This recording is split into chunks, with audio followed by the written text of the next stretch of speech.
nag-aaral ako ng database, nag-aaral ako ng server, Windows Server 2012 ba nun eh. 2012, migration ng from 2014, in 2014, hindi ko na matandaan eh. Tapos, pinag-aaralan ko din yung mga database. Database after nun, pinag-aaralan ko din yung mga emails.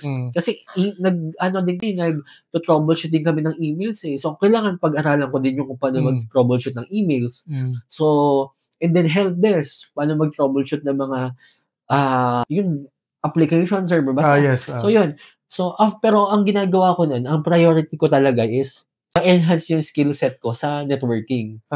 Kasi nandun ka na sa binigyan ka na ng opportunity, di ba? Oo. Pero ang kagandahan nun sa company na yun, maganda yung naging exposure ko kasi yun nga, nabigyan kagad ako ng role na ikaw yung mag-lead ng network.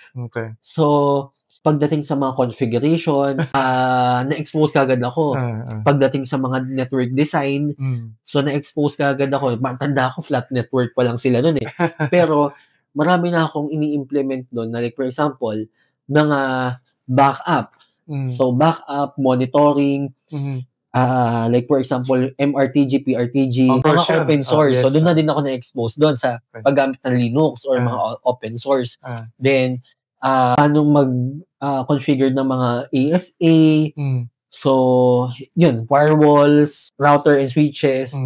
So, naging parang exposure ko, training ground ko. So, maraming oras talaga na ininvest ko para mag-aral. So, after ng work, mag-allocate pa ako ng 1 to 2 hours para mag-aral. Videos man nun, mga training videos. Tama. Nuggets, diba? CBT Nuggets, sa mga, alam ng mga magiging viewers natin yan. CBT Nuggets, INE. Yes. INE, sobrang haba. Pero detalyado.